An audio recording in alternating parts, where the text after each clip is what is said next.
Join me as I dive deep into the Bible to uncover the real meaning of John 1:14.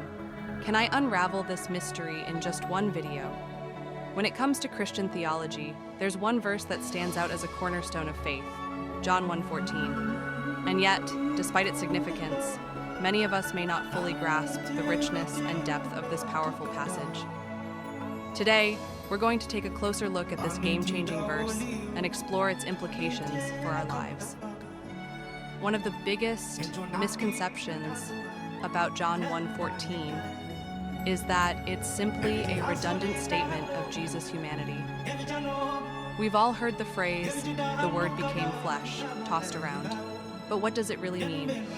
Is it just a fancy way of saying Jesus was born as a human being? Actually, no. There's so much more to it than that.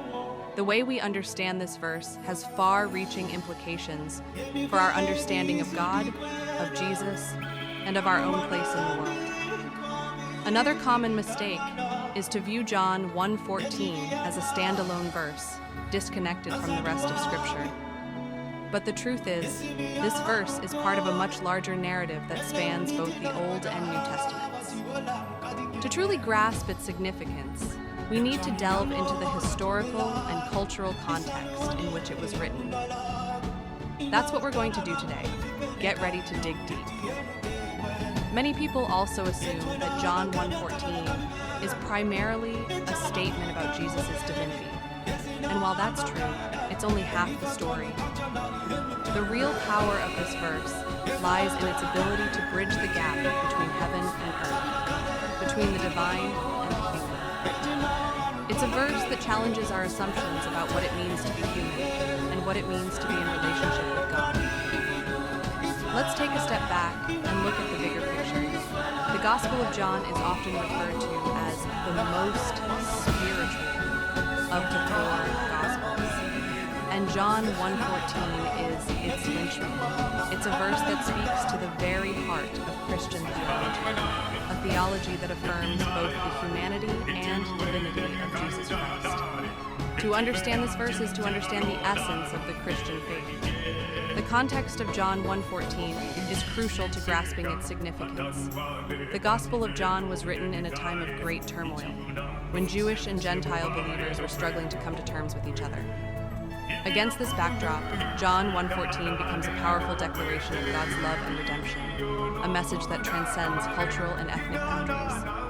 In the ancient world, the concept of flesh was seen as inherently inferior to the spiritual realm. And yet, in John 1:14, we see the exact opposite, the divine taking on human form, not despite its limitations, but because of them. This is a radical redefinition of what it means to be human, one that has far-reaching implications for our own lives and relationships. As we continue to explore the implications of John 1:14, we're forced to confront our own preconceptions about God and humanity. We're challenged to rethink our assumptions about what it means to be in relationship with the divine, and we're invited to embrace a new way of living, one that's rooted in the mystery of the Incarnation. So, what does it really mean when we say the Word became flesh? At its core, this phrase is a declaration of God's love and solidarity with humanity. It's a reminder that our God is not a distant, unapproachable deity, but a God who is intimately involved in our lives, who has taken on our flesh and our frailty. In John 1:14, we catch a glimpse of the ultimate mystery, the mystery of God's love, which is at once both human and divine.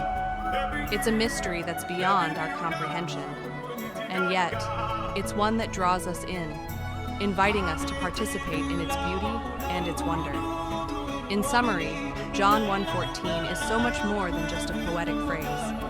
It's a doorway into the very heart of Christian theology, a theology that's rooted in the mystery of the Incarnation.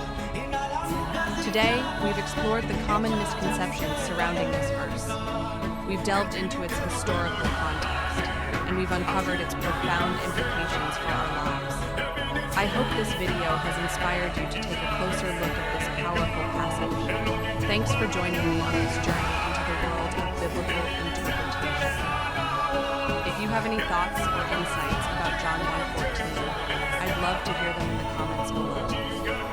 And if you're new here, consider subscribing for more videos.